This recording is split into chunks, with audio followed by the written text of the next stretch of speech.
He was halfway through the song when his voice gave out. The world's brightest stage suddenly went still. Las Vegas Hilton, April 4th, 1977. 20,000 fans watching Elvis Presley lower his mic, eyes locked on his daughter, Lisa Marie, in the front row. What happened next turned a concert into living history. The Hilton showroom shimmered like gold under 1,000 bulbs. The air smelled of hairspray and velvet seats, alive with murmurs that felt almost sacred. 20,000 people pressed shoulder to shoulder, waiting for the man they called the King. It was his 6th consecutive sold-out night. The crowd knew the songs by heart. They just didn't know this one would break his. Backstage, sound engineer Jimmy Hall adjusted the mic stand. "He's running a little tired," he whispered to Charlie Hodge, who nodded and placed a white scarf over his arm. Ritual before every show. From the dressing room came a soft hum. Elvis warming up with My Way. His voice, though heavy with fatigue, still carried that impossible ache. In the corner sat Lisa Marie, 9 years old, swinging her legs, clutching a silver hairbrush she'd borrowed from her father's counter. When the stage manager shouted, "2 minutes," Elvis stood, buttoned his rhinestone jacket, and kissed her forehead. "You watch Daddy from the front tonight, all right?" he said. She smiled, not knowing that sentence would echo through history. As the lights dimmed, the orchestra struck the first chord. The curtain lifted, and a roar flooded the room. "Ladies and gentlemen, Elvis Presley," announced Al Dvorin, his voice cutting through the thunder. The band kicked into CC Rider. Cameras flashed like lightning. Scarves waved in the dark. Elvis moved to the edge of the stage, a practiced smile masking the pain in his eyes. For the first 20 minutes, it was magic, as usual. The hips, the laughter, the throwaway jokes. But anyone watching closely could see the strain. Sweat already dotted his collar. Between verses, he pressed a hand to his chest as if catching his breath. "You okay, boss?" Charlie asked under his breath. Elvis nodded, but his eyes searched the front rows until they found her. Lisa Marie, clapping in rhythm, beaming.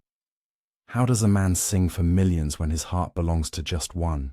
The next song on the set list wasn't planned. He turned to the band. "Let's do You Gave Me a Mountain," he murmured. A hush of surprise passed among the musicians. It was a heavy song, one he rarely performed live anymore. But they followed. The brass section swelled, soft and slow. Elvis gripped the mic with both hands, eyes fixed on Lisa. "Born in the heat of the desert," he began, his voice lower than usual. The crowd quieted. Each word landed heavier than the last. Halfway through the second verse, a flicker crossed his face. Something raw, unguarded. He hesitated, glanced at Charlie, then back to Lisa. A single note cracked, sharp and human. The band faltered. The audience froze. For a heartbeat, there was no sound. Only the buzz of the amplifier and a child's small gasp. What happens when the music stops and the man behind the legend appears? Elvis swallowed hard, wiped his face with the scarf, and tried again. The lyric trembled out. "She took my reason for living." His knees bent slightly as if the line itself were weight. Every camera flash seemed to stab the darkness. In the control booth, Jimmy Hall whispered, "Keep the tape rolling." He knew this wasn't a mistake. It was history unfolding. For the first time in his career, Elvis let the silence linger. He didn't joke, didn't recover. He just looked at his daughter and smiled. A half-broken, half-beautiful smile that made even the bodyguards glance away. The arena went dead silent, as if 20,000 souls had suddenly remembered they were witnesses, not fans. Sometimes the loudest moment in a legend's life is the quiet one. The band waited. Elvis took a breath. He lifted the mic again, and what came next would change how the world remembered him forever. The moment the note broke, time seemed to fold in on itself. For 20 years, Elvis Presley had built a kingdom out of control. Every chord, every grin, every toss of the scarf rehearsed to perfection. But this wasn't control. This was surrender. The brass softened. The drummer, Ronnie Tutt, hesitated with his sticks hovering mid-air. Elvis's hand trembled as he lifted the mic again. The light caught the shimmer of his diamond ring. He cleared his throat, but the sound that came out was closer to a whisper than a song. "You gave me a mountain this time." The line cracked again, not from lack of power, but from something deeper, something grief-shaped. The crowd, thousands of them, leaned forward. Even the waitresses along the aisles stopped pouring drinks. Charlie Hodge took a half-step closer. His eyes said what he couldn't out loud. "Do you want to stop?" Elvis shook his head almost imperceptibly. "Not tonight. Not in front of her." He found Lisa Marie's face again, small in the front row, eyes wide but calm. The look steadied him for a moment, like a man catching his breath on a cliff. His lips pressed against the microphone as if it were a lifeline. The band waited for a cue. Instead, they got honesty. How does a man built from myth show his heart without breaking the illusion? He changed his posture, shoulders lowered, chest open, and began again. The sound that filled the Hilton showroom wasn't perfect. It was real. The rasp in his tone cut straight through the velvet walls, the sequined glamour, the gold trim. From the control booth, Jimmy Hall whispered to his assistant, "Don't cut. Whatever happens, don't cut." The red reel spun on, capturing history second by second. Somewhere near the stage-left balcony, a woman covered her mouth and started to cry. A man beside her whispered, "He's singing to his daughter." The realization rippled across the room like a wave. This wasn't a show anymore. Lisa tilted her head. She didn't fully understand the words, but she understood the feeling. Her father's eyes shone, and for the first time, he wasn't playing the king. He was just Dad. Elvis moved closer to the edge of the stage. He dropped to one knee mid-verse, an unscripted gesture that sent his security guards tensing in confusion. "She took my reason for living," he sang, voice breaking again. But this time, he didn't hide it. The crack was the emotion. The audience stayed silent, terrified to ruin it. Even the cameras slowed their flashes, as though light itself was afraid of intruding. In the orchestra pit, trumpeter Wayne Jackson lowered his horn and whispered, "Let him finish alone." One by one, the band members stopped playing. No cue, no signal, just instinct. And there it was, Elvis Presley, center stage, singing unaccompanied to a single child in a sea of strangers.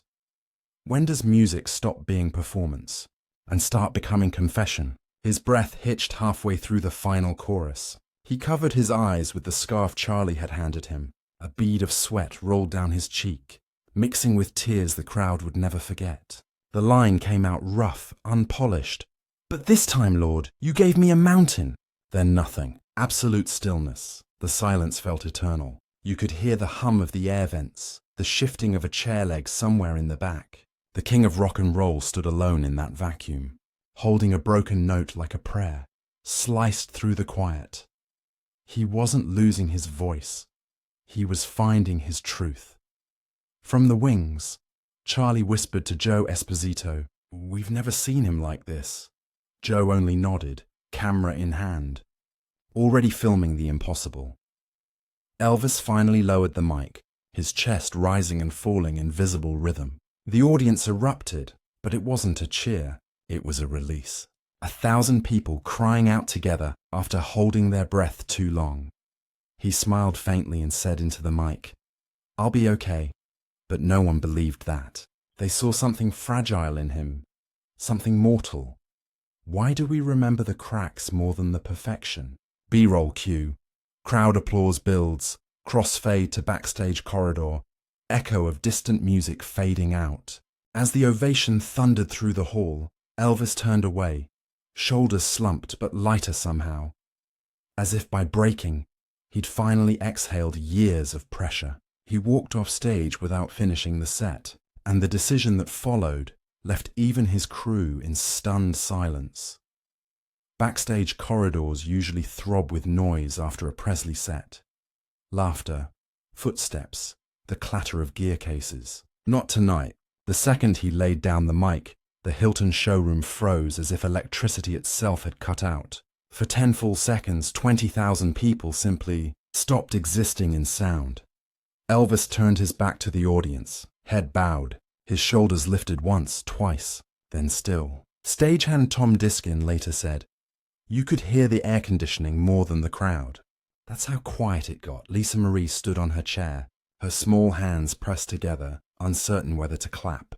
The spotlight found her, and in that fragile white circle, she looked like the only light in the room. From the orchestra pit, Wayne Jackson whispered, "Don't start the next number." The band obeyed. Instruments rested mid-motion. Even the drummer's sticks hovered inches above the snare. What happens when a legend teaches thousands that silence can sing louder than sound? Elvis turned slowly. The tears were visible now, not stage sweat, real tears catching the glare of the front row bulbs. He brought the scarf to his face, then looked at Lisa. She smiled, brave and steady, as if trying to tell him it was all right to cry. A woman in the mezzanine began sobbing. The sound spread like wind through wheat. Then, one trembling voice from the balcony broke the stillness. "We love you, Elvis!" It was all the permission he needed. He laughed. A choked, unguarded sound that somehow felt like forgiveness. Charlie Hodge stepped forward with a water cup, whispering, "You can walk off, E. We'll cover you." Elvis shook his head. No, they deserved the truth. The king refused his own crown that night. He faced the audience again and simply said, "Thank you." Nothing more. That two-word whisper echoed like thunder. People rose to their feet, not screaming, but clapping gently, reverently, as if they were inside a church. Lisa's eyes filled too. She mouthed, "Love you, Daddy." Jimmy Hall in the booth captured it all on tape. The red light blinked beside the words H77 Zo 4 Raw Mix. History was being recorded in real time, though no one yet understood its weight. Can a single pause rewrite a lifetime of rehearsed perfection? For almost a minute, applause rolled and softened, rolled again. Elvis lifted a trembling hand, signaling for quiet. The audience obeyed instantly, 20,000 hearts sinking to one man's breath. He spoke again, voice unsteady. "Sometimes a song catches up with you." It wasn't planned. It wasn't rehearsed. It was truth. Behind him, Charlie wiped his own eyes. Joe Esposito stood by the curtain, camera in hand, filming through tears he didn't bother to hide. Elvis turned his head toward the band and nodded once. The cue meant end the show, but instead of walking off, he bowed. A deep, deliberate bow that seemed to surrender something larger than music. The spotlights dimmed halfway. The announcer didn't know what to say. And then, out of nowhere, the crowd began to sing, "Love Me Tender." Thousands of voices, soft and uneven, carrying him when he couldn't carry himself. He looked at them, astonished. The tears broke again. He placed his hand over his heart and whispered into the mic, "Thank you for singing me home." For the first time, the audience performed for him. Charlie laid a hand on his shoulder. "You all right?" Elvis smiled faintly. "I am now." Why do we hold on to the moments when our heroes fall instead of the times they stood tall? As the lights dimmed completely, the band quietly packed their instruments. No one spoke above a whisper. Outside, fans wept against the glass doors of the Hilton lobby. Inside, in that darkened room, the echo of that silence seemed to linger long after the amplifiers cooled. When Elvis finally stepped backstage, the first thing he asked wasn't about the show. It was about his daughter and what she'd seen in his eyes. Backstage, Elvis sat motionless in the folding chair by the makeup mirror. His reflection looked unfamiliar, the eyeliner smudged, the rhinestones dull under fluorescent light. The noise from the crowd still swirled outside, but he heard none of it. Lisa stood beside Charlie Hodge, clutching a paper napkin like a flag of surrender. "Daddy okay?" she whispered. Charlie smiled, uncertain. "He will be, honey." Joe Esposito pushed open the door. They're still out there chanting your name, he said softly. Elvis didn't turn. He just stared at his hands, at the tremor that wouldn't stop. Not yet, he murmured. 5 long minutes passed. Then quietly he rose, adjusted his collar and said, "No one leaves that room thinking I gave up." The king went back for one last verse. He walked toward the curtain, guards trailing, the white scarf now damp with tears. When the stage lights caught him again, the entire hall rose to its feet. The ovation was thunderous, but his face stayed calm, almost serene. He raised a hand for silence, and 20,000 voices fell still at once. He leaned into the mic. "This one's for my little girl." The band followed his lead. The first notes of "You Gave Me a Mountain" floated out again, slower this time, stripped of showmanship. His voice came in rough at first, then steadier, warmer, as though he'd found the pitch inside his pain.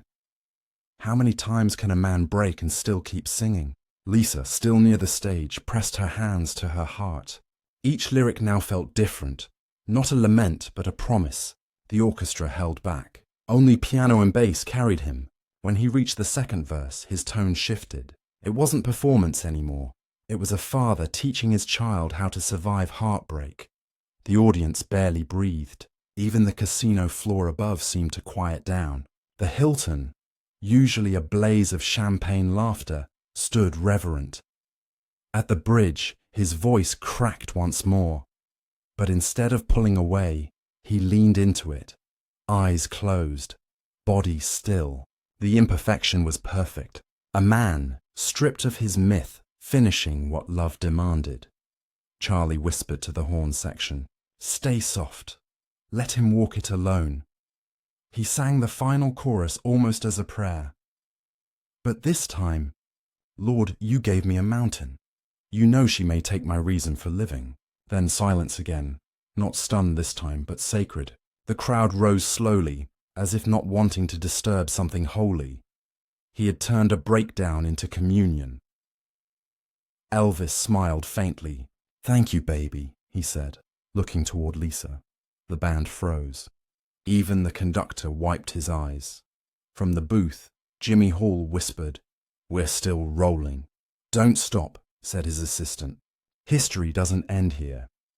The ovation built, wave upon wave, until the entire Hilton was on its feet. Flowers thrown, scarves waving. He bowed once, a deep, humble bow, then pointed to the sky and whispered, "For her." When did the stage stop being a stage and start being a homecoming? Lisa clapped with everyone else, her small hands lost in the roar. She didn't know that she had just witnessed her father's last great moment of surrender, the one that would outlive every record and every movie reel. He walked off stage again, slower this time, and caught her in his arms. Cameras flashed. Ed Bonger, the tour photographer, later said it was the only time he ever saw Elvis cry openly while holding his daughter. That image, slightly blurred from movement, would later hang in Graceland's trophy room under the caption, "The Hilton Night." In the dressing room, the atmosphere softened. Joe Esposito poured water. Charlie handed over a fresh towel, and Lisa climbed into his lap. "You sang good, Daddy," she said. He laughed, tired but tender. "You think so?" "Mm-hmm." You didn't stop. That broke him again, but this time, the tears came with relief. Sometimes finishing isn't about applause. It's about the promise you make to a child watching you stand back up. He kissed her forehead and whispered, "Remember that, baby." No matter what, outside the crowd was still chanting his name, but he didn't rush to go back. He let the sound drift through the cracked door like distant thunder. It wasn't about them anymore. It hadn't been since that first note broke. How often do we measure greatness by the noise, when it's really proven in the quiet after? The tape would circulate for decades, mislabeled at first. Hilton Raw Mix, Doro H77, Dro 4. To fans, it became more than a bootleg. It was a human document, a recording of imperfection that felt truer than any polished album. And though the world would soon lose him, that night became evidence that the king's crown wasn't gold. It was made of grace.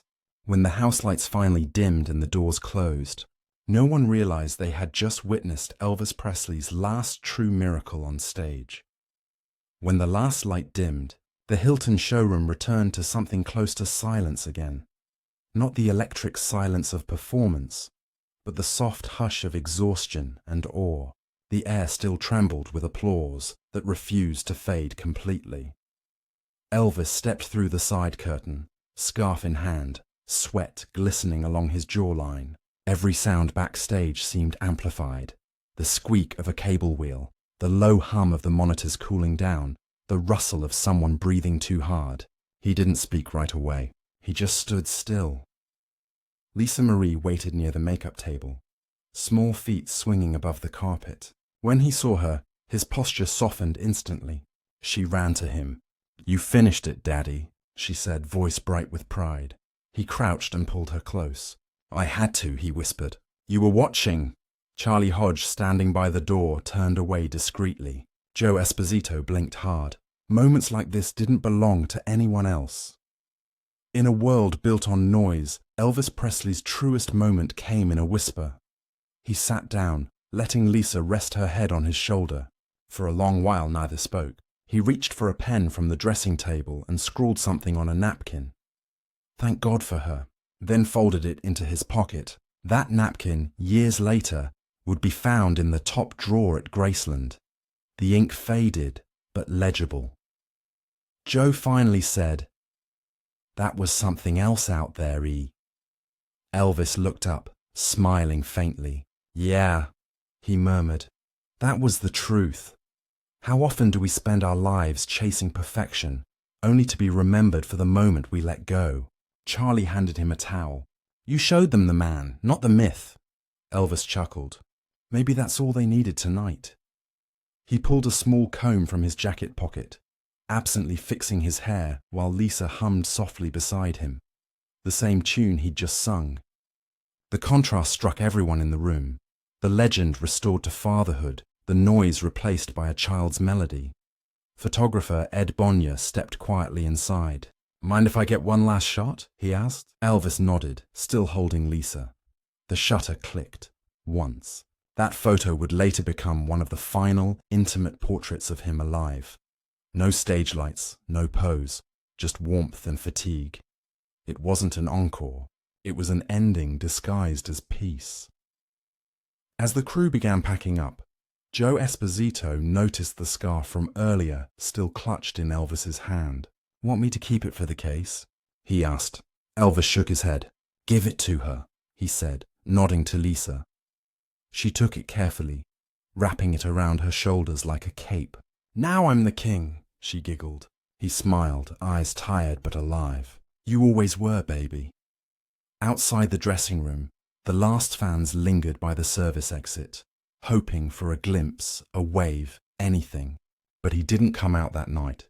For the first time, Elvis left quietly, not out of pride, but because he'd already given them everything he had left. Why do we remember legends for their rise, when their most human moments are the ones that save us? The tape from that night would eventually find its way into collector circles, mislabeled and passed around until it became almost myth itself. Every listener swore they could hear the moment his voice broke, and the moment his heart mended. As Joe shut off the dressing room lights, Elvis whispered to no one in particular, "That's how I want her to remember me," still singing. Months later, when that photo resurfaced, fans realized what they had truly witnessed that night wasn't a performance. It was a farewell hidden inside a song. Decades later, the lights at the Las Vegas Hilton no longer burned as bright. The showroom had changed names, the carpets replaced, the stage widened. But every year, on April 4th, fans still gathered there, some with candles, others with old tickets tucked in plastic sleeves. They came to honor the night the world heard the king falter and rise again. Near the stage's left wing, a small bronze plaque glints under dim light. In memory of the night, Elvis Presley sang from his heart. Tour guides pause there every afternoon, lowering their voices as if entering sacred ground. Time moved on, but that silence never left the room. Among those who still visit is Jimmy Hall, now grey-haired, who once ran the sound booth that night. He always brings the same reel tape, labelled H7704 Raw Mix. He doesn't play it anymore. The hiss and warble are too fragile. He just sets it down, touches the metal casing and whispers, "Still rolling, boss." At Graceland, the blue scarf from that show rests inside a glass case near the gold records. The placard reads, "Hilton Showroom, April 4th, 1977. A moment of grace." Tourists linger longer there than at the trophies. They point at the faded sweat marks and whisper things like, "He cried here." What does it say about us that we find comfort in a legend's tears? Lisa Marie, years later, would tell a close friend during an interview, "He wasn't singing that night. He was speaking. To me, to himself, to everyone." Her words would circulate online decades after her own passing, captioned over grainy footage of her father's trembling hands. The clip became one of the most viewed Presley moments on the internet. In 1997, on the 20th anniversary of his death, the Hilton hosted a memorial concert. The lights dimmed, and a recording of that 1977 performance played through the same speakers he'd once used. The crowd, thousands of fans spanning generations, fell quiet as the crack in his voice echoed again through the dark. People wept openly, strangers holding hands. The world had turned, yet the emotion hadn't aged a day. Can a moment outlive the man who created it? That night, a young musician, Caleb Moore, performing in the tribute band, said backstage, "I came here to impersonate him, but after hearing that tape, I realized we're all just trying to tell the truth like he did." The Hilton night became part of every Elvis documentary, but none of them captured the way it felt. The feeling wasn't in the notes, it was in the pause between them. Editors added crowd shots, cutaway tears, commentary from critics. Yet the power of that night lived in the thing no lens could replicate: honesty. Today, the original soundboard tape sits in the Presley Estate Archive, catalogued but rarely played. Engineers who've listened to it describe a faint sound at the end, a child's laughter, Lisa's, bleeding through the mic channel as the show closed. Accidental, unplanned, eternal. Even on tape, love refuses to fade. Every August, fans gather outside Graceland with candles. Someone always plays that same recording through a small speaker, the crowd singing softly along. The moment the crack comes, that fragile second, people lower their candles. Silence spreads, shared by thousands, who never met him but somehow feel they did.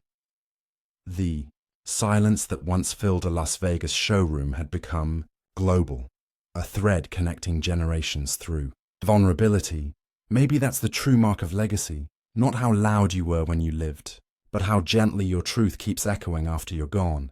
Yet, even decades later, those who were there all agree on one thing. It wasn't the song they remembered most, it was the silence that followed it. The lights are long gone now. The Hilton stage where Elvis once stood has been remodeled, renamed, rebranded. But that single night still glows in memory like a pilot flame that refuses to die. The tape rolls, the reels hiss, and somewhere inside that crack of sound lives everything that made him human. People still argue about what happened. Was it exhaustion, emotion, divine timing? But anyone who's truly listened knows better. It wasn't weakness, it was truth arriving without permission. The world had come to watch a king, and instead met a man.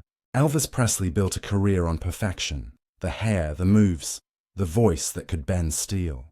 Yet in the moment his control vanished, the audience finally saw the cost of carrying a legend's weight. He didn't shield them from it, he shared it. When was the last time we let someone see us without the armor? That night became a mirror. Every person who witnessed it walked away quieter. Some said it felt like church. Others said it felt like family. For one small child in the front row, it was the night she learned that even heroes can tremble and still finish the song. Lisa Marie would later say, He taught me more that night than he ever could have with words. That quote still appears etched beneath her photo at Graceland. Visitors stop, read it, and stare at the blue scarf resting behind glass, the same one that caught his tears. His final lesson wasn't in melody, it was in mercy. The story of that performance spread far beyond music. Psychologists cite it in lectures on vulnerability. Artists replay the clip before walking on stage. A generation that never heard him live still plays that shaky audio and feels something shift inside. Because in a culture obsessed with spotless legends, the moment a man dared to break in front of us became immortal.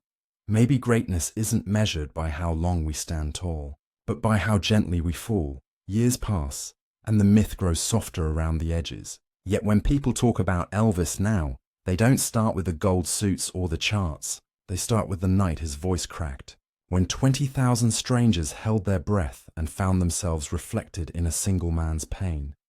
That's why fans still whisper during the tribute shows, why old roadies still tear up retelling it. The performance didn't just end a set, it ended an illusion. And in its place, it gave everyone watching permission to be imperfect, to finish their own song anyway. The king didn't lose his crown, he handed it to humanity. What would the world look like if every stage, every job, every home allowed a moment that honest? Maybe that's why the echo still circles back each year. Because honesty, once heard, refuses to stay quiet. And so, when the lights fade on the montage of Elvis and Lisa smiling in that final backstage photo, a single sentence hovers in narration, clear and simple. It wasn't the music that made him immortal. It was the courage to sing while breaking. Fade to black. The film would end where it began. On that same stage, now empty, a single microphone standing beneath the dust of old spotlights. The reel tape turns once more. You can hear the faint click before the hiss. No music. Just memory. Every legend has a final lyric. His was love. Narration drops low and calm. Elvis Presley's voice cracked, but the world didn't turn away. It leaned closer. That's the truth audiences keep returning for. Not the fame, not the sparkle, but the evidence that even icons need grace. The night he faltered became proof that authenticity lasts longer than applause. When the microphone finally goes quiet, what part of you will still echo? The camera glides past the empty seats where 20,000 hearts once held their breath. It lingers on the scarf in glass, the plaque on the wall, the faint reflection of a child's smile in a photograph. Voiceover closes softly. He didn't just finish a song. He showed the world how to begin again. Silence. Then the faint sound of Lisa Marie's recorded laughter fades out. If this story moved you, share it forward. Not for the legend, but for every parent, every artist, every person learning to keep singing through the break. Leave a thought below. What's the song you still owe yourself to finish? Because the echo only lives if we pass it on.